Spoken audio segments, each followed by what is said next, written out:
अगर आपका आ चुका है। So, आज जो वीडियो हम देखने जा रहे हैं उसका टाइटल है Vicky Kaushal versus Ranveer Singh, who is the new king of Bollywood. तो चलिए देखते हैं वीडियो, लेकिन से पहले इस वीडियो चैनल का रीच लिंक आपको हमारी वीडियो के डिस्क्रिप्शन मिल जाएगा, सब्सक्राइब किया, लाइक शेयर को फॉलो कीजिए चैनल को। उसके अलावा मैं व्लॉग चैनल के इंस्टाग्राम लिंक भी हमारी वीडियो के डिस्क्रिप्शन मिल जाएगा, सब्सक्राइब किया, लाइक शेयर को फॉलो करें। तो चलिए देख लेते हैं ये वीडियो। पैंडेमिक से पहले रणवीर सिंह विकी कौशल से एक बहुत बड़े स्टार थे, बट पैंडेमिक के बाद अचानक से सब बदल जाता है। पोस्ट पैंडेमिक जहां विकी कौशल की मेजॉरिटी मूवीज हिट हो रही थी, वही रणवीर सिंह की मेजॉरिटी मूवीज फ्लॉप हो रही थी। और जहां आज की डेट में बॉलीवुड का हर बड़ा प्रोड्यूसर डायरेक्टर विकी कौशल को साइन कर रहा है, तो वही रणवीर सिंह की मोस्टली बिग मूवीज या तो सेल्ड हो रही है या फिर डिले हो रही है या फिर पोस्टपोन। तो पोस्ट पैंडेमिक ऐसा क्या हो गया कि आने वाले टाइम में विकी कौशल इजीली रणवीर सिंह को ओवरटेक करने वाले हैं, और साथ ही साथ हम रणवीर सिंह के डाउनफॉल पे भी थोड़ी बात करेंगे। And most important, Vicky Kaushal ने ऐसे कौन से बंगाली बाबा के नुस्खे कर रखे हैं कि अपने काले जादू का उपयोग करके बॉलीवुड के दो सबसे बड़े डायरेक्टर्स की अपकमिंग मूवीज में वो लीड रोल प्ले करते नजर आएंगे। और मैं किन दो डायरेक्टर्स की बात कर रहा हूँ और विकी कौशल की वो कौन सी अपकमिंग मूवीज है जो विकी कौशल को 101% नेक्स्ट सुपरस्टार बनाने का दम रखती है, इन सारी चीजों पर डिटेल में बात करेंगे आज की इस वीडियो में। तो अगले 4 पॉइंट से समझते हैं विकी का खेला और क्यों सबने रणवीर को धकेला। तो on early days of Vicky and Ranveer, Vicky Kaushal और रणवीर सिंह के करियर के शुरुआती दिनों की कहानी काफी सिमिलर है। जैसे विकी कौशल पहले अपनी इंजीनियरिंग की पढ़ाई पूरी करते हैं और उसके बाद उनको जॉब भी मिल जाती है, बट वो अपना जॉब लेटर फाड़ के फेंक देते हैं और एक्टर बनने का डिसाइड करते हैं। वैसे ही रणवीर सिंह भी बॉलीवुड में आने से पहले एक एडवर्टाइजिंग कंपनी में कॉपी राइटर का जॉब करते थे, और ये जॉब छोड़ के वो भी एक्टिंग फील्ड में आने का डिसाइड करते हैं। अब इन दोनों में एक चीज जो कॉमन थी वो ये है कि दोनों के पेरेंट्स के बॉलीवुड में काफी कनेक्शंस थे, बट फिर भी दोनों को ही अपने पेरेंट्स की तरफ से ज्यादा सपोर्ट नहीं मिलता और दोनों ही बहुत सारे ऑडिशंस देते हैं और बहुत बार रिजेक्ट भी होते हैं, बट फिर भी दोनों ट्राई करते रहते हैं। और फिर रणवीर सिंह YRF की एक फिल्म के लिए ऑडिशन देते हैं और इस तरह उन्हें मिलती है अपने करियर की पहली फिल्म बैंड बाजा बारात, और उनकी पहली फिल्म हिट हो जाती है और रणवीर का बॉलीवुड करियर सेट हो जाता है। और विकी कौशल के केस में चीजें इतनी सिंपल नहीं होती, क्योंकि शुरुआती दिनों में उनको काम मिलने में काफी प्रॉब्लम होता है। वो जहाँ भी लीड रोल के लिए ऑडिशन देने जाते हैं उन्हें ये कह के रिजेक्ट कर दिया जाता है कि उनके लुक्स बॉलीवुड मूवीज के हीरो जैसे लगते ही नहीं है। और जब वो कोई स्मॉल रोल के लिए ऑडिशन देने जाते तो लोग उन्हें कहते हैं कि अगर तुम्हें बॉलीवुड में बिग स्टार बनना है तो तुम्हारे लिए साइड रोल्स करना रिस्की हो सकता है। बहुत लोग ज्यादा ना सुनते हुए उन्होंने ऑडिशन देना जारी रखा और 2012 में उनको एक फिल्म मिली लव सप्ते चिकन खुराना। इस फिल्म में उनका छोटा सा रोल ही होता है और इस फिल्म में कुणाल कपूर के यंगर वर्जन के रोल करते हुए वो नजर आते हैं। इसके बाद 2015 में इनको एक और छोटा सा रोल मिलता है रणवीर कपूर और अनुराग कश्यप के बॉम्बे वेलवेट में, और छोटे छोटे रोल प्ले करने के बाद 2015 में ही इनको एक छोटी सी, मेरा मतलब स्मॉल बजट की फिल्म मसान मिलती है, और वो भी एज अ लीडिंग हीरो। ये उनकी डेब्यू फिल्म होती है जो बॉक्स ऑफिस पे तो उतना नहीं चल पाती, बट इस फिल्म में काफी क्रिटिकली एक्लेम भी मिलता है और विकी कौशल की परफॉर्मेंस को भी काफी लोग अप्रिशिएट करते हैं। ये दुख काहे खत्म नहीं होता बे, ये तो आपको भी याद ही होगा, बट इसके पीछे की स्टोरी आप खुद ही सुन लो। For 1 hour, I was just imagining my mom not being there anymore. कि I have lost my mom. It's been 20 days that my mom has passed away. Nobody's told me, and everything is done. तो साला ये दुख का खत्म नहीं होता बे। इस शॉर्ट खैर स्टोरी पे वापस आते हैं, जहाँ 2015 में विकी कौशल किसी तरह से डेब्यू करते हैं। तब तक तो रणवीर सिंह बॉलीवुड के एक बड़े स्टार तक बन चुके होते हैं और उन्होंने लुटेरा, रामलीला, गुंडे, बाजीराव मस्तानी वगैरह दे रखी होती है। मूवीज करके वो लोगों के दिलों में बस चुके होते हैं और हर कोई उन्हें नेक्स्ट सुपरस्टार बोल रहा होता है, और उनका कंपैरिजन बॉलीवुड के किंग खान से हो रहा होता है। रणवीर सिंह की फिल्म 2015 में 184 करोड़ का कलेक्शन के साथ 3rd हाईएस्ट ग्रॉसिंग फिल्म भी बन जाती है। और मजेदार बात यह है कि इस फिल्म का क्लैश SRK की फिल्म दिलवाले के साथ होता है। उसके बाद भी ये फिल्म SRK की फिल्म को बॉक्स ऑफिस पर कलेक्शन के मामले में बीट कर देती है, जिसके बाद रणवीर सिंह को इंडियन सिनेमा का नेक्स्ट सुपरस्टार तक बताया जाने लगता है। इसके बाद 2018 और 2019 ये 2 साल दोनों के लिए ही लाइफ चेंजिंग साबित होते हैं। पहले विकी कौशल की अगर बात करें तो 2015 में उनकी डेब्यू के बाद उन्हें जुबान और रवन राघव 2.0 जैसे स्मॉल बजट मूवीज मिलना शुरू हो जाता है, बट प्रॉब्लम ये होती है कि बड़े प्रोड्यूसर्स उनको ज्यादा काम ऑफर नहीं कर रहे होते, और जो कर भी रहे होते हैं वो तो विकी को सपोर्टिंग रोल ही दे रहे होते हैं या फिर वो सेकंड लीड वाले रोल प्ले कर रहे होते हैं, जैसे कि संजू राजी। बट उन सपोर्टिंग रोल में भी विकी कौशल जी जान लगा देते हैं, और फिर चाहे मूवीज में लीड रोल रणवीर कपूर का रहे या फिर आलिया भट्ट, विकी की परफॉर्मेंस को कोई चाह कर भी इग्नोर नहीं कर पाता। और 2018 में विकी कौशल हमें 5 मूवीज लाइक राजी, संजू, लव पर स्क्वायर फीट, लेस स्टोरी, मन मर्जिया में 5 बिल्कुल डिफरेंट कैरेक्टर प्ले करते नजर आते हैं, और हर फिल्म में इनकी परफॉर्मेंस को काफी अप्रिशिएट किया जाता है। 2019 में विकी कौशल की एक फिल्म रिलीज होती है, उरी द सर्जिकल स्ट्राइक, और ये फिल्म इतनी बड़ी हिट होती है कि 350 करोड़ प्लस का कलेक्शन करती है, और 2019 में बॉलीवुड की तीसरी सबसे ज्यादा कमाई करने वाली फिल्म भी बन जाती है। और विकी कौशल को 2018 में 5 मूवीज करने के बाद भी ज्यादा लोग नहीं जानते थे, लेकिन 2019 में विकी कौशल का नाम सबकी जुबान पे था। और अगर बात करें रणवीर सिंह तो वो 2018 में पद्मावत और सिम्बा जैसी 2 ब्लॉकबस्टर फिल्में देते हैं। 2019 में गली बॉय जैसी मास्टरपीस मूवी देकर सबको चौंका देते हैं। और ये वो टाइम था जब रणवीर सिंह नाम सबकी जुबान पे था। और इवन मुझे याद है कि गली बॉय के रिलीज के टाइम पे तो मैं अपने दोस्तों के साथ रैप बैटल देखने भी जाता था। कुल मिला के बात यह है कि रणवीर सिंह उस टाइम पर अपने करियर के पीक पे थे। और भले विकी कौशल ने उरी जैसी बिग हिट दी थी, बट स्टिल उस टाइम पे विकी कौशल की पॉपुलैरिटी, उनका फैन बेस, उनका स्टारडम रणवीर सिंह के कंपैरिजन में 100 टाइम्स लेस था। बट फिर पोस्ट पैंडेमिक ऐसा क्या होता है कि विकी कौशल की पॉपुलैरिटी, उनका फैन बेस रणवीर सिंह से भी ज्यादा होने लगता है। और सिर्फ रणवीर सिंह ही नहीं, प्री पैंडेमिक विकी कौशल को राजकुमार राव और आयुष्मान खुराना से भी छोटा मोटा स्टार माना जाता था। फिर ऐसा क्या हुआ, विकी कौशल सबसे काफी आगे निकल गए। चलिए उस पर बात करते हैं। पोस्ट पैंडेमिक विकी कौशल के बाकी यंग जनरेशन स्टार से आगे निकलने का मेजर रीजन है उनकी वर्किंग स्टाइल। विकी कौशल को एक बात बहुत जल्दी समझ में आ गई थी कि अगर वो सिर्फ कंटेंट ओरिएंटेड मूवीज ही करते रहे तो बस एक अंडररेटेड एक्टर बन के रह जाएंगे, और अगर वो कमर्शियल सिनेमा ही करते रहे तो चांसेस है कि लोग उनसे बोर हो जाए। तो हमारे विकी कौशल ने डिसाइड किया कि वो अपनी फिल्मोग्राफी में कंटेंट ओरिएंटेड सिनेमा और मास कमर्शियल सिनेमा में एक बैलेंस बनाकर चलेंगे। और ये चीज हमें नोटिस भी होती है। एक तरफ वो सरदार उधम, सैम बहादुर और छावा जैसे पावरफुल कैरेक्टर को प्ले करते हैं, तो दूसरी तरफ वो typical Bollywood rom coms like bad news, जरा हटके जरा बचके जैसी मूवीज पर भी काम कर रहे होते हैं। और दोनों टाइप की मूवीज करने का फायदा यह है कि एक तरफ सरदार उधम, रमन राघव 2.0, सैम बहादुर जैसी मूवीज करने की वजह से क्रिटिक्स उन्हें सिर पे उठा लेते हैं, तो दूसरी तरफ बैड न्यूज, जरा हटके जरा बचके जैसे मूवीज की वजह से वो खुद को as a mainstream star भी प्रूव कर पाते हैं। और पोस्ट पैंडेमिक विकी कौशल की ग्रोथ लाइट की स्पीड से भी ज्यादा तेजी से होती है। और उन्होंने खुद को इतना ग्रो कर लिया होता है कि एक्टिंग में बंदा रणवीर और रणवीर को टक्कर दे रहा होता है, और डांस में बंदा सीधे ऋतिक रोशन और अपनी खुद की बीवी कैटरीना कैफ को टक्कर दे रहा होता है।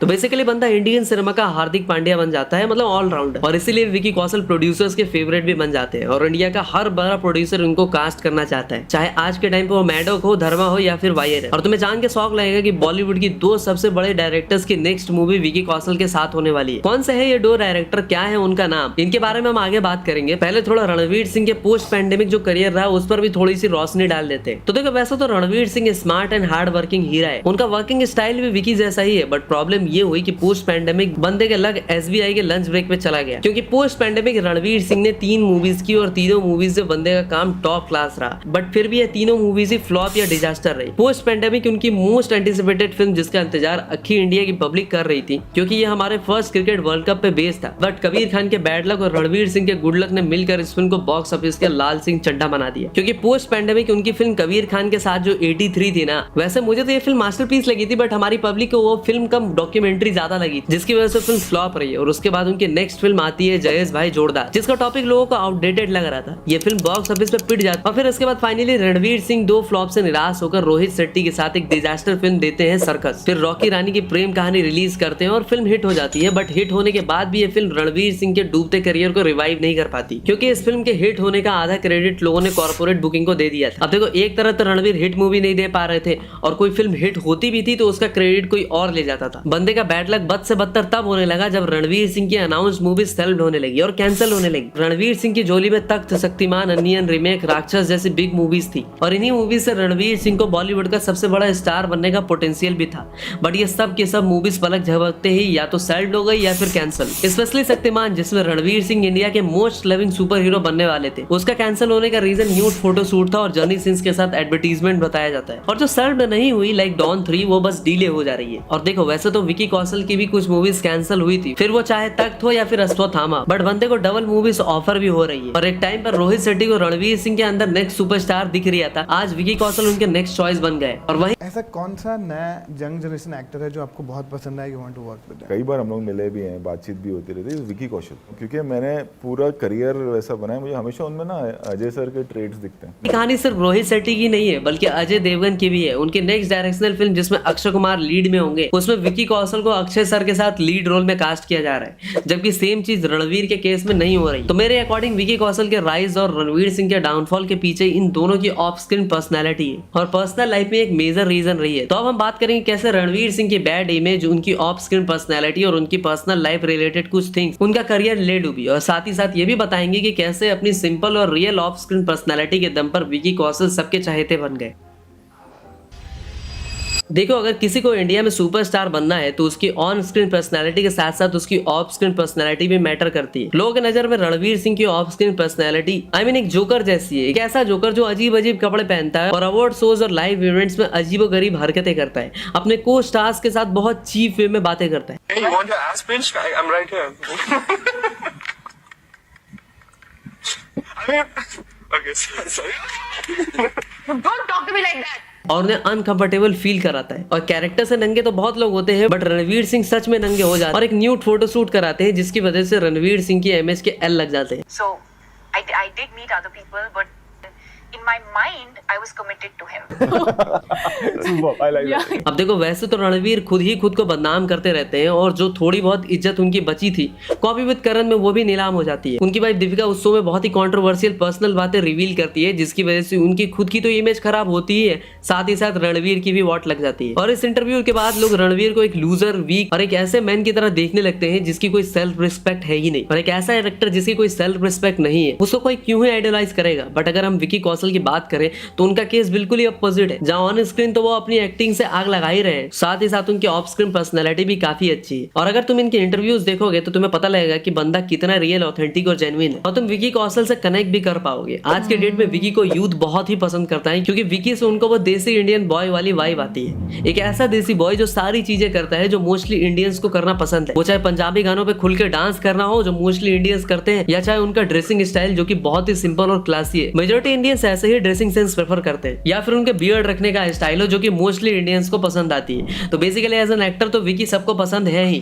बट एज अ पर्सन भी उनकी पर्सनैलिटी इंडिया के यूथ को अट्रैक्ट करने लगती है, क्योंकि विकी वो सारी एक्सपेक्टेशन फुलफिल कर पाते हैं जो इंडिया के यूथ उनसे एक्सपेक्ट करते हैं। और अब तक आप समझ गए होंगे कि क्यों कोई एक्टर की ऑफ स्क्रीन पर्सनैलिटी इतना मैटर करती है। और देखो, आज के टाइम में विकी कौशल की फैन फॉलोइंग रणवीर से ज्यादा है, और आने वाले टाइम में विकी कौशल रणवीर सिंह के बॉक्स ऑफिस को भी पीछे छोड़ देगी। और ऐसा पॉसिबल होगा उनके एम्बिशियस प्रोजेक्ट्स की वजह से, क्योंकि विकी कौशल की डिमांड इतनी ज्यादा है कि वो इंडिया के हर बड़े प्रोड्यूसर्स के साथ काम कर रहे हैं। बॉलीवुड के दो सबसे बड़े डायरेक्टर की नेक्स्ट मूवी भी विकी कौशल के साथ ही होने वाली है। कौन से हैं ये दो डायरेक्टर और कौन कौन से फ्यूचर प्रोजेक्ट्स पे विकी काम कर रहे हैं, और विकी के फ्यूचर प्रोजेक्ट्स के साथ साथ हमें रणवीर सिंह के कमबैक प्रोजेक्ट्स पे भी बात करेंगे।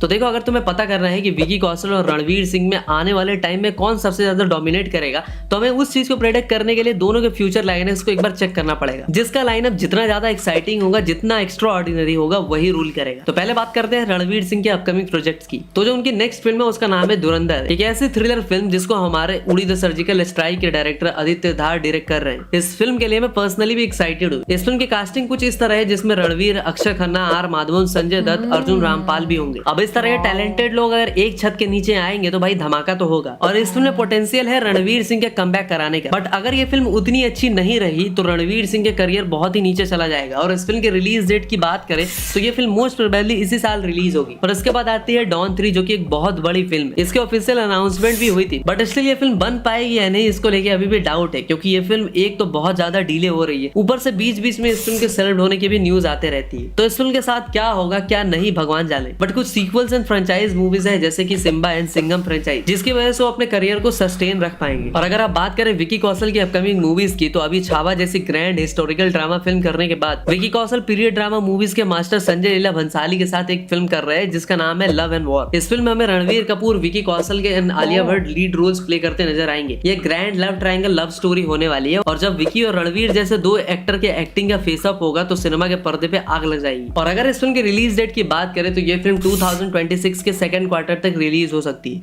और 2026 में विकी कौशल की एक और फिल्म आएगी जिसका नाम है महावतार। ये फिल्म भगवान परशुराम की स्टोरी पे बेस्ड होने वाली है, और इस फिल्म को स्त्री 2 के डायरेक्टर अमर कौशिक डायरेक्ट करेंगे। और अगर ये फिल्म अच्छी बन गई तो बॉक्स ऑफिस से तूफान आएगा। वो तूफान विकी कौशल के स्टारडम को रणवीर सिंह के स्टारडम से 10 टाइम्स ऊपर ले जाएगा। और उसके बाद विकी कौशल जिस डायरेक्टर के साथ काम करने वाले हैं, वो न्यूज सुन के तो अच्छे अच्छों की बोलती बंद हो जाएगी। तो सब अपना दिल थाम लो, क्योंकि राजकुमार हिरानी ने अपने नेक्स्ट फिल्म के लिए विकी कौशल को फाइनल कर लिया है, और ये फिल्म अभी स्क्रिप्टिंग स्टेज में है, तो इस फिल्म को आने में थोड़ा टाइम लग सकता है। इसके साथ वाईआरएफ की धूम 4 और अल्फा भी आपको दिख सकते हैं। साथ में अजय देवगन और अक्षय कुमार के साथ एक्शन कॉमेडी फिल्में भी ऑन द वे है। तो राजकुमार हिरानी, अजय देवगन, रोहित शेट्टी हो या फिर big production houses like YRF, Maddock, तो आपको क्या लगता है आने वाले टाइम में कौन बॉक्स ऑफिस पे रूल करेगा एंड नेक्स्ट सुपरस्टार का खिताब अपने नाम ले जाएगा? So let me know your views in comment box. तो फाइनली मिलते हैं नेक्स्ट वीडियो में, तब तक के लिए हर हर महादेव। वीडियो जो है बहुत अच्छी थी, एनालाइज जो है वो बहुत अच्छे तरीके से किया गया था, लेकिन मुझे ना एक चीज लगती है कि टाइम टू टाइम जो है ना हर इंसान की जो है ना एक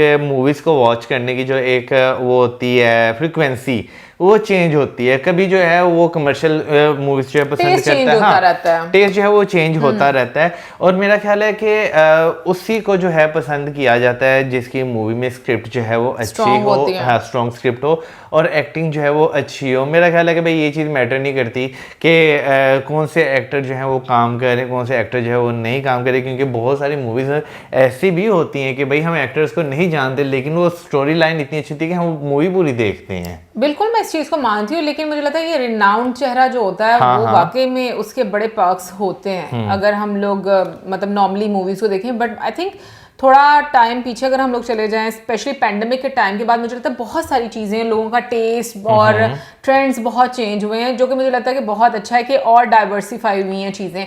हाँ बिल्कुल आप सही कह रहे हैं, लेकिन हम पेंडेमिक से पहले की बात करें ना तो आपको जो है ना जो एक्टर्स होते थे उनके नाम से जो है मूवीज की टिकटें जो है वो सेल जो है वो नजर आती थी।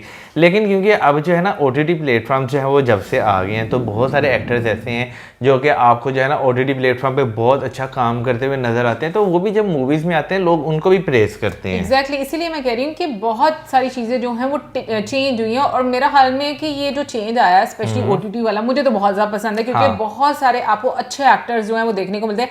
वरना पहले एक मोनोपली थी कि मतलब यही एक्टर्स वो ही स्टोरी और इस तरह की चीज़ें। लेकिन जो मुझे लगता है OTT प्लेटफॉर्म ने एक चेंज किया ना ट्रेंड, बड़े बड़े एक्टर्स को आप देख रहे हो कि वो आपको वेब सीरीज में नजर आ रहे हैं।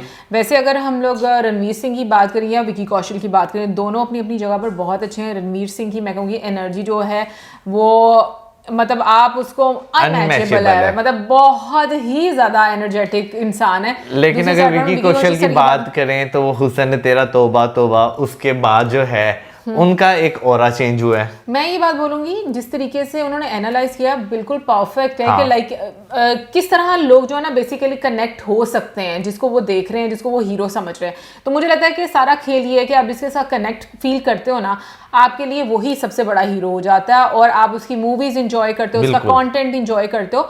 बाकी जो स्ट्रैटेजी दोनों ने अपनाई वो मुझे लगता है अपनी अपनी जगह पर ऑब्वियसली हर किसी का रहता है कि हम लोगों को ऐसी मूवीज करनी है या किस तरीके से हमें अपने करियर को आगे लेकर जाना है।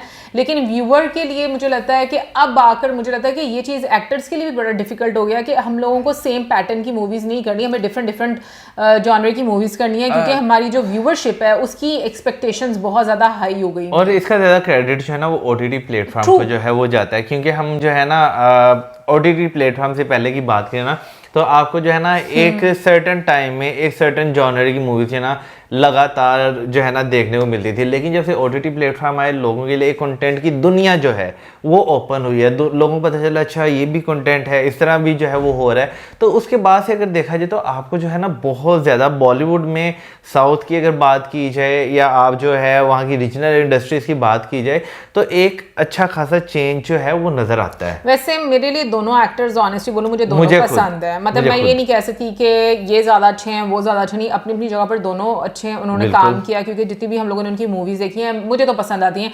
रणवीर सिंह की भी एक्टिंग की बात करूं तो मुझे बहुत पसंद आती है उनकी एक्टिंग। सलार कह रहा हूँ, रॉकी और रानी की प्रेम कहानी जो है, बाजीराव मस्तानी की बात करें, अगर बात पद्मावत की अगर बात की जाए तो बहुत अच्छी अच्छी मूवीज जो है उन्होंने जो है वो की हुई हैं। बिल्कुल। और फिर खिलजी वाली जो थी पद्मावत थी ना, बाजीराव मस्तानी थी, खिलजी वाली थी, एक और अभी उन्होंने कोई मूवी की हुई है ना मेरे रामलीला एग्जैक्टली। तो हर मूवी में उनकी एक एनर्जी नजर आती है। दूसरी साइड पर अगर हम विकी कौशल की बात करें, संजू मूवी की बात करें, उड़ी की बात करें, फिर उसके बाद जो राजी मूवी है, सैम मानिक शॉ की बात करें, मतलब बहुत सरदार उधम की बात करें, बहुत अच्छे अच्छे उन्होंने रोल्स जो हैं वो किए। तो मैं तो दोनों को भाई बेस्ट ऑफ लक बोलूँगी कि आने वाला टाइम जो है उनके लिए अच्छा हो ताकि हम लोग को अच्छी मूवीज़ देखने को मिले। आप ज़रूर बताइएगा कि आपको क्या लगता है कि क्या वो चीज़ है जो एक एक्टर को आगे लेकर जाती है। क्योंकि मेरा मानना ये है कि जो कनेक्टिविटी है ना आजकल ये टाइम में लोग ये चीज़ बहुत ज़्यादा प्रेफर करते हैं कि जिसको आप देख रहे हैं पर्दे पर क्या अपनी वो रियल लाइफ में भी जिस तरह वो रहता है क्या आप उसके साथ कनेक्ट हो पाते हो या नहीं हो पाते हो। क्योंकि जब आपकी फ़ैन फॉलोइंग होती है तो बहुत सारे लोग जो है ना वो आपकी पर्सनल लाइफ में भी इंटरेस्टेड हो जाते हैं। सो कमेंट सेक्शन में आप जरूर बताइएगा कि आपको क्या लगता है इन सब चीज़ों से। और इसी के साथ हमें ज़्यादा गुड बाय।